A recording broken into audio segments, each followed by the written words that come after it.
All right, this is a lesson on conditional probability. And what conditional probability is, it's the probability of A happening given that B is true. You already know B happened. You don't have to worry about B. It's done deal. It's there. So then what's the probability A happens next? And there's several wordings. If we go back to our cat and dog example, it could look something like this. And these all say the same thing. It says, what is the probability that someone has a dog given that they have a cat? Okay. Or given that someone has a cat, what is the probability they have a dog? Same question. What is the probability that someone who has a cat also has a dog? So all of those are really the same question. And the notation looks like this.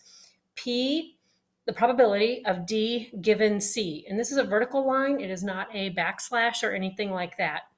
And the way you read this is the probability of dog given cat.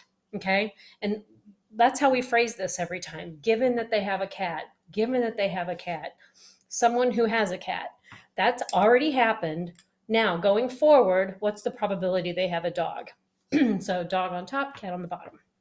All right, let's look at it with our Venn diagrams. Okay, what is the probability that someone has a dog given that they have a cat? What the given does is it reduces your pardon me, your sample space. It reduces your total population. I am only dealing with the cat owners here. Given that they have a cat means only these 16 people are who I'm talking about. That is my denominator, my sample space. Now, out of these 16 people who have a cat, what's the probability someone has a dog? Well, there's 10 of those people, so it's 10 out of 16. Okay, so that is what the given does. It reduces the denominator, and you can think of this as being the bottom number or the denominator each time. Let's read this one.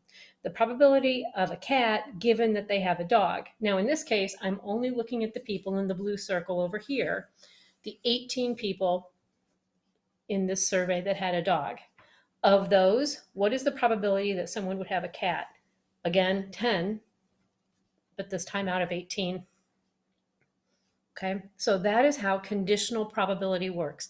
There's a condition such as they already have a cat. Now, what's the probability they have a dog? Okay, it doesn't mean that they got the cat first necessarily. It's just at this time, given that they have a cat, what's the probability there's a dog also? All right, it works with two-way tables. And this is how it works. This is the one about middle school sports. It says, what is the probability that someone who plays a sport also plays an instrument? Now, in this case, you're dealing with just this population. You know the person plays a sport. So what is the probability that they play an instrument? Well, that's 8 people out of these 10. Okay. You already know they play a sport, so there's your population. There's 8 people that play an instrument there. You can go the other direction. The probability they play a sport, given that they play an instrument. Now, these are your people who play an instrument. That is your total population. The probability they play a sport, that's 8 out of these 11. How about this one? The probability they play a sport, given that they don't play an instrument. So here are your people who do not play an instrument, this row right here. Within that, 2 of those play a sport, so it would be 2 out of 9. Finally, the probability, no instrument, no sport. Okay, so we have to start with this as our population. They don't play a sport, and the probability within that they do not play an instrument. That would be 7 out of 10. Okay, so again, this becomes your denominator number. All right, let's talk about how this relates to compound probability. There's a little bit of a relationship I want you to see. It'll help us develop our ideas for next week. All right, let's do the marbles in the bag. Okay. This says, given that a blue marble was picked and not replaced, find the probability of then picking a green marble. Okay. So let's say we took this bag, we picked a blue and did not replace it. We took that out. So let's hide that. What's the probability of then picking a green? Well, there are 1, 2, 3, 4, 5 out of 1, 2, 3, 4, 5, 6, 7, 8, 9. look what we have to do. We have to first think about this already happening. So boom, take that blue away. They've already taken the blue. Now you're looking at what's the probability of green, 5 out of 9. What I want you to notice here is how this is different than probability of green and blue. In this case, we have two things happening. I have to talk about green first.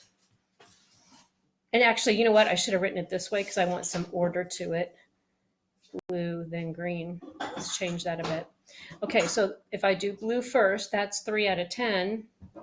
And then if I don't replace it, that was 5 out of 9. Okay, what this number is here is really just this second number. Given that that's already happened, what's this? Okay, let's look at it with a spinner. Given that blue was spun, find the probability of then spinning green. So I spun it, I got a blue. Okay, now I'm going to spin it and get a green. In this case, it's just 1/4 because the spinner does not care what happened last. Let's look at it if it had been this, probability of blue and green back to back. I spin it, probability getting a blue is 1/4.